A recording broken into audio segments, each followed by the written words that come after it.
ជំរាបសួរអ្នកគ្រូខ្ញុំបាទឈ្មោះស៊ីលីហេថ្ងៃនេះខ្ញុំនឹងធ្វើការ present អំពីassignment របស់យើងដែលនិយាយអំពី web server អញ្ចឹងនៅក្នុងករណីរបស់យើងគឺយើងយកភាសា Python ដើម្បីអនុវត្តនៅការងាររបស់យើងអញ្ចឹងជំហានដំបូងដើម្បីធ្វើការ receive នៅrequest ពីខាង client យើងត្រូវបង្កើតsocket ជាដំបូងអញ្ចឹងដើម្បីបង្កើត socket នេះបានគឺនៅក្នុងភាសា Python យើងអាច import នៅ module មួយដែលមានឈ្មោះថា socket អញ្ចឹងបន្ទាប់ពីការ import នៅ module ទាំងអស់ហ្នឹងហើយយើងនឹងធ្វើការបង្កើត socket របស់យើងដែលនៅក្នុងករណីរបស់យើងគឺយើងប្រើជាមួយនឹង server host ជាមួយនឹង port អញ្ចឹង server host យើងឧទាហរណ៍របស់យើងគឺ localhost ជាមួយនឹង port 9099អញ្ចឹងបន្ទាប់ពីការបង្កើតនៅជោគជ័យហើយយើងអាចធ្វើការ print នៅport ដែលយើង listen ទៅអញ្ចឹងនៅក្នុងករណីរបស់យើងគឺ port 9099អញ្ចឹងបន្ទាប់ពីការ print ហើយយើងអាចចូល function មួយទៀតគឺទាក់ទងទៅនឹងការ handle នៅខាង client request មកអញ្ចឹងនៅក្នុង function ហ្នឹងអញ្ចឹងបន្ទាប់ពីការបង្កើតនៅ socket របស់យើងបានជោគជ័យហើយគឺយើងមក execute function មួយដែលមានឈ្មោះថា handle client អញ្ចឹងនៅក្នុង function ទាំងអស់ហ្នឹងគឺយើងអាចreceive នៅ data ដែលខាង client បោះមកកាន់ server របស់យើងអញ្ចឹងបន្ទាប់ពីការ receive data ទាំងអស់ហ្នឹងគឺយើងត្រូវការ pushing នៅ data ទាំងអស់ហ្នឹងដើម្បីអីគឺដើម្បីឲ្យ server របស់យើងយល់នៅ data ទាំងអស់ហ្នឹងអញ្ចឹងបន្ទាប់ពីការបកប្រែនៅ data ទាំងអស់ហ្នឹងហើយយើងអាចនឹងធ្វើការ validate data មួយចំនួននៅក្នុងឧទាហរណ៍របស់យើងគឺយើងអាច validate តាក់ទងនឹង method និងdata មួយចំនួនផ្សេងទៀតអញ្ចឹងបន្ទាប់ពីធ្វើការ validate ទាំងអស់ហ្នឹងហើយគឺយើងអាចផ្ញើនៅfile server របស់យើងទៅកាន់ client វិញបន្ទាប់ពីការ validate data ទាំងអស់ហ្នឹងហើយអញ្ចឹងការ present របស់ខ្ញុំគឺចប់ប៉ុណ្ណឹងអញ្ចឹងខ្ញុំបន្តភារកិច្ចឲ្យបងរតនៈដើម្បីឲ្យគាត់ធ្វើការ present តអរគុណអ្នកគ្រូបាទជំរាបសួរអ្នកគ្រូខ្ញុំឈ្មោះយ៉ាន់សវណ្ណរតនៈខ្ញុំ present បន្តទៀតពីលីហៀងដែលគាត់បាន present ទាក់ទងទៅនឹង3ចំណុចនេះអញ្ចឹងអ្វីដែលគាត់ present គឺទាក់ទងទៅនឹងការ create connection ហើយការ receive connection នឹងពី client ហើយទាក់ទងនឹងការ pass ការ request របស់ client ហ្នឹងទៅ step បន្តទៀតអញ្ចឹងខ្ញុំ present នេះគឺបន្តពីគាត់ទៀតគឺខ្ញុំនឹងចាប់ផ្ដើមពីនៅពេលដែលweb server យើងទទួលបាន request ពី client ហើយតែយើងត្រូវទៅធ្វើមិនទៀតអញ្ចឹងខ្ញុំនឹង present តាក់ទងទៅនឹងចំណុចទាំងប្រមាណចុងក្រោយនេះអញ្ចឹងនៅពេលនេះគឺជាកន្លែងដែលយើង create connection ហើយនឹងធ្វើការ set port ដើម្បី listen ទៅកាន់ client request អីហ្នឹងអញ្ចឹងនៅពេលដែលបាន request ហ្នឹងមកគឺយើងមាន function មួយទៀតដើម្បីទៅ handle client request ហ្នឹងប្របែកជា function ដើម្បីកុំឲ្យស្មុគស្មាញនៅក្នុងកន្លែងហ្នឹងច្រើនពេកអញ្ចឹងមាន function មួយទៀតឈ្មោះ handle client នេះអញ្ចឹងក្នុង function ហ្នឹងគឺយើងនឹងធ្វើការ read line នៅក្នុង header line ដែល user គាត់ request អញ្ចឹងក្នុងករណីនេះគឺ print ដើម្បីបញ្ជាក់ថាយើង receive request ពី user បានអញ្ចឹងវានឹង print បញ្ជាក់ user client ហ្នឹងគាត់ request មក /a ហើយមាន information មួយចំនួនទៀតហើយបន្ទាប់មកគឺយើង separate យើង split request data របស់ user ហ្នឹងជា line បន្ទាប់មកក្នុងនេះគឺគ្រាន់តែជាការ check prevent error មួយក្នុងករណីដែលអត់មាន request line ហ្នឹងទេអញ្ចឹងគឺយើង send ជា response បែបនេះទៅកាន់ user អញ្ចឹងគឺខ្ញុំមាន function មួយទៀតឈ្មោះថា send error response នេះដែលនឹង function ហ្នឹងវានឹង handle ទាក់ទងនឹង error ហើយយើងបោះerror code ទៅ400ហើយនឹងជា description ថា bad request ក្នុងករណីដែល request line នឹងដែលយើង ទៅរៀបពី user នឹងអត់មានអញ្ចឹងក្នុងករណីដែល request line នឹងមានដែរប៉ុន្តែមានក្នុងករណីដែលវាមិនត្រូវមួយលក្ខខណ្ឌយើងដូចជាវាlength របស់ request line នឹងខុសពី3ហើយ request line ហ្នឹងវាមិនមែនជា get method ដែល HTTP request មកហ្នឹងគឺមិនមែនជា get ហើយវាមិន start ពី request line index ទី1ហ្នឹងវាអត់ start ពី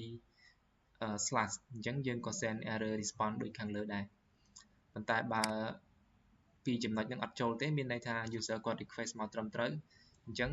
គឺយើងស្វែងរក request path របស់គាត់តាមរយៈការយើងយក request line index ទី1នេះអញ្ចឹងបន្ទាប់ពីបាន request path របស់គាត់មកហើយយើងមាន function មួយទៀត send http response ក្នុងករណីនេះគឺមានន័យថា user គាត់ request មកគឺ sim proper request អញ្ចឹងយើងបន្ត request ហ្នឹងទៅ function មួយទៀតឈ្មោះថា send http response នេះដើម្បី determine ថាយើងគួរ send response យ៉ាងម៉េចទៅ user វិញហើយក្នុង function ហ្នឹងគឺមាន parameter 2ទី1គឺ connection socket ដែលបានពី function main របស់យើង create socket ពីដំបូងមកហ្នឹងហើយនឹង request path ដែលយើងរកបាននៅទីនេះអញ្ចឹងគឺយើង send ទៅ http response នេះអញ្ចឹងក្នុង function នេះគឺយើងមានបែងចែកជា file ដែលនឹង return ទៅ user វិញអញ្ចឹងក្នុងករណីដែល user គាត់អត់បានដាក់ slash អីទេគាត់មានតែ slash មកទេអញ្ចឹងយើងនឹង return default page គឺ index.html អញ្ចឹងមាន variable មួយឈ្មោះ file path នេះនឹង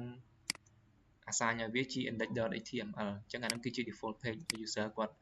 request មកតែ port 9999គាត់អត់មាន slash អីបន្តទៀតទេអញ្ចឹងយើងនឹងយក index.html នេះជា default page ប៉ុន្តែក្នុងករណីគាត់ request /welcome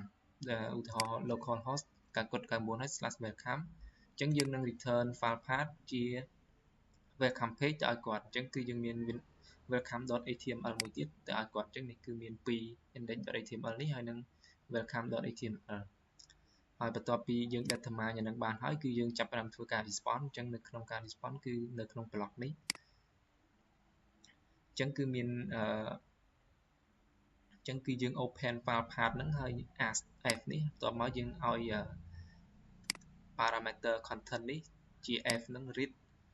ហើយបន្ទាប់មកនេះគឺជា response ទៅ response message អញ្ចឹងគឺជា http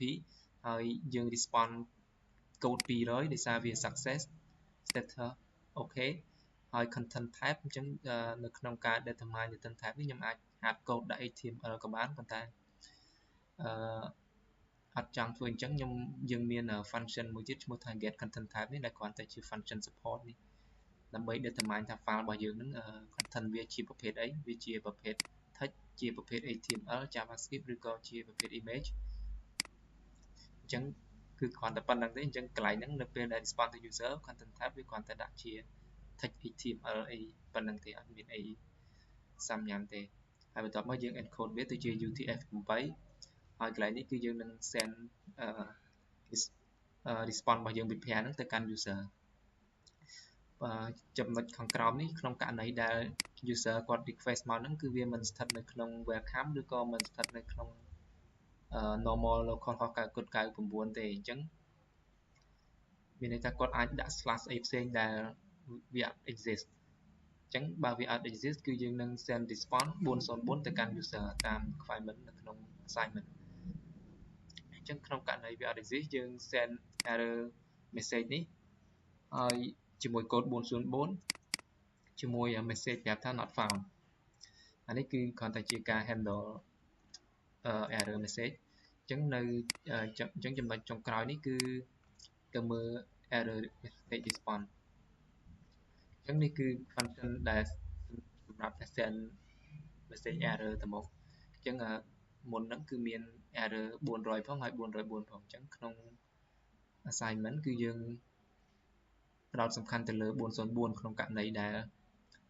user គាត់ request មក file ណាដែលយើងអត់ exist អញ្ចឹងក្នុងករណីដែលគាត់ request មក file index នេះឬក៏ file welcome គឺយើង exist គឺវានឹងចូល កន្លែងនេះគឺ success វានឹង return ជាមួយ response format ដូចរបស់យើងនេះទៅវិញតែក្នុងករណីគាត់ request មកក្រៅពីហ្នឹងវានឹង return 404 not found ទៅបាទអញ្ចឹងការ present របស់ខ្ញុំតទៅនឹង web server គឺចប់ប៉ុណ្ណឹងហើយតទៅនឹងការ demo បង Thida នឹងធ្វើការ demo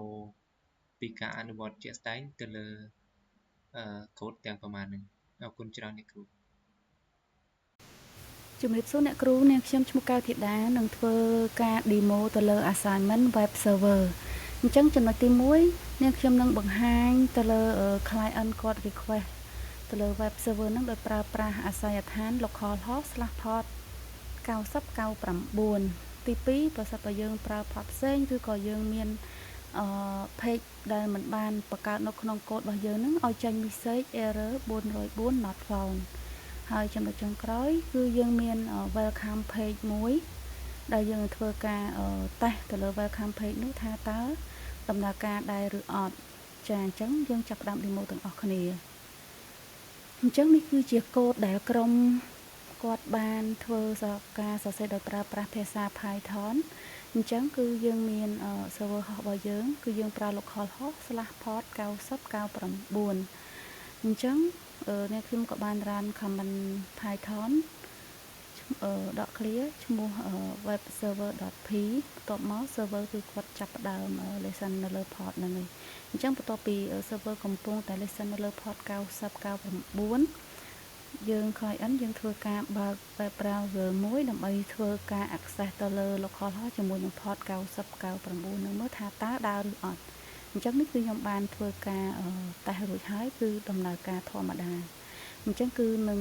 display default page មួយហើយយើងមាន text ដែលយើងបានសរសេរកំណត់នៅក្នុង code នឹងផងដែរចាអញ្ចឹងគឺcode ដែលយើងបាន build នេះគឺដំណើរការធម្មតាទី2ខ្ញុំនឹងធ្វើការតេស្តមួយទៀតទាក់ទងនឹង message error